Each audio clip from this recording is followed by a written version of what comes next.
Quand j'étais marié avec madame au siècle dernier, comme j'étais un homme, je devais pressentir qu'une relation avait deux bouts. Mais vous voyez, comme j'étais un homme, je contrôlais les deux bouts. J'étais un Cro-Magnon normal. Alors je vous montre la relation que j'avais avec ma blonde de l'époque. J'avais même perfectionné le système, voyez-vous. Ce qui fait qu'à la fin de notre relation, elle m'a quitté en me disant d'une voix de plus en plus faible, « J'ai tout fait pour toi, mon chéri, j'ai tout fait. » 55% en Europe des couples se séparent. Ils se séparent à travers un malentendu. On n'a pas saisi qu'en fait, ce n'est pas l'autre qu'on voulait quitter, mais la relation qu'il nous proposait. En général, d'ailleurs, je vous le montre tout de suite, c'est plutôt l'homme, parce que le changement souvent vient des femmes. 70% des divorces sont réclamés par les femmes. Nous sommes souvent des handicapés du recevoir. Quand j'étais marié avec Bernadette, un soir je lui dis « Tu as des yeux qui scintillent comme des étoiles, un matin d'avril. » Elle me dit « Ah bon? C'est seulement aujourd'hui que tu t'en aperçois ?» Des fois, ce sont des petits messages, pas très gros, mais des fois, c'est des gros messages caca. Il faut du courage pour oser dire à l'autre « Ce qui me vient de toi n'est pas bon pour moi. Je le remets chez toi. » Il faut du courage pour se rappeler qu'une relation a deux bouts et qu'il faut apprendre à se définir, à se positionner. Règle d'hygiène relationnelle. Ne laissez plus l'autre parler sur vous, invitez-le à parler de lui. Se respecter, ça veut dire aussi ceci. Ne pas confondre la personne et le comportement. Et c'était une époque lointaine où j'avais beaucoup de désirs, donc voici, vous symbolisez les désirs, redressez-vous. C'est symbolique, c'est symbolique. J'essayais de la culpabiliser, vous savez que c'est une spécialité de beaucoup d'hommes. T'es pas normal, t'es frigide, t'es comme ta mère, enfin, etc. Mais c'est vrai qu'on devra apprendre ça à nos enfants, très tôt, et surtout aux filles. Ce n'est pas l'amour qui règle les problèmes relationnels, il se règle dans la relation par la mise en pratique d'un certain nombre de règles d'hygiène relationnelle. Et ce que je vais dire va vous faire hurler. Quand je dis cela en séminaire, ou même en conférence, 98% des femmes nient cela. Parce qu'à l'époque, je le répète, où j'avais beaucoup de désirs, je l'ai entendu au téléphone dire à un de ses amis, il pense qu'à ça, c'est un obsédé sexuel. Ça veut dire, voyez-vous, comme mon désir était assez important, voyez-vous, elle ne voyait que mon désir. Elle ne me voyait pas derrière. Il a fallu que je symbolise mon désir. Oui, j'ai sculpté un pénis. Je suis frappé souvent comment une mère infantilise son enfant par cette simple phrase, mais il est trop petit, il ne va pas comprendre. N'attendez pas que l'autre vous donne de la valeur. Essayez de construire votre propre valeur.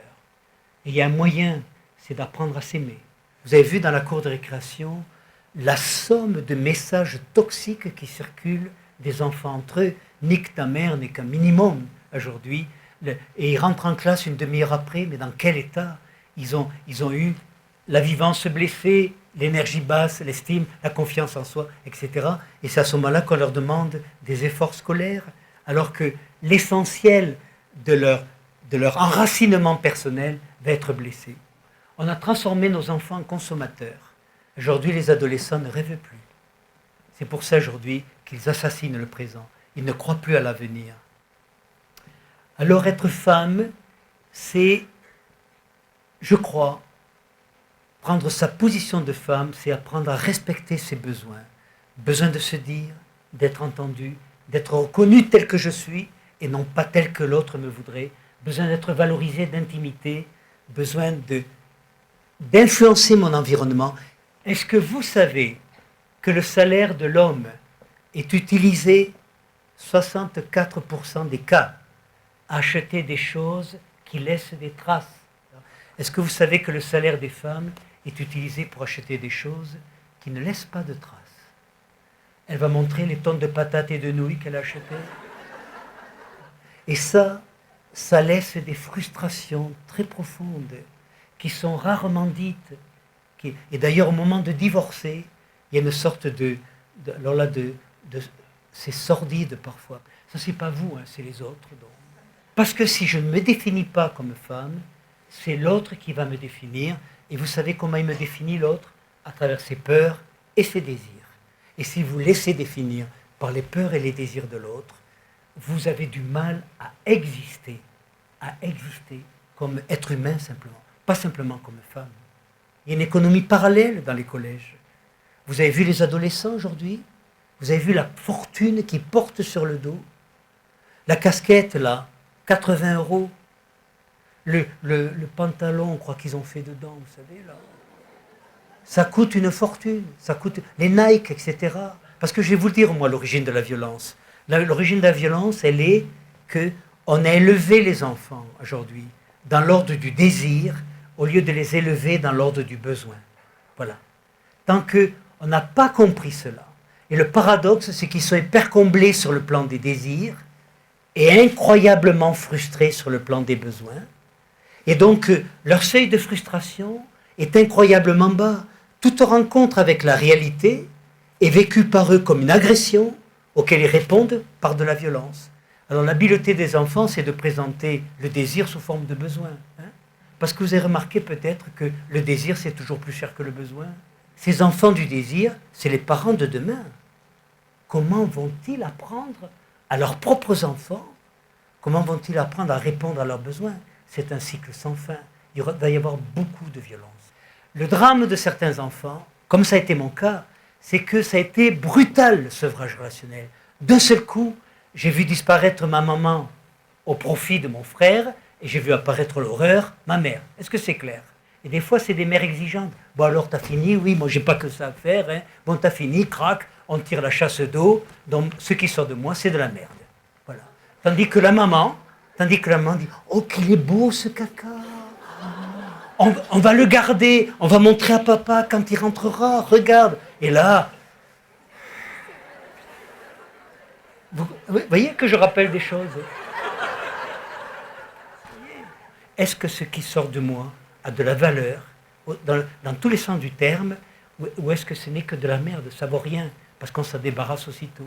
Une des difficultés de beaucoup de femmes, c'est d'harmoniser, de combiner les, entre autres, il y en a bien d'autres, mais les 5 grands rôles qui sont au cœur de leur vie. Est-ce que vous sentez la différence entre une maman et une mère? Inconsciemment, de la maman à la mère, vous êtes en train de passer à la femme. Votre mari va arriver alors. Et votre enfant, il voit sous ses yeux. Il voit sous ses yeux la mère disparaître. Car vous savez comme moi que vos enfants sont d'une habileté incroyable pour réveiller l'ex-petite fille qui est en vous. Si vous respectez ces quelques balises, ces quelques repères, vous avez peut-être plus de chances d'être vous-même à l'endroit où vous êtes, soit comme maman, soit comme mère, soit comme partenaire conjugal, soit comme professionnel, soit comme ex-petit garçon, petite fille ou ex-petit garçon.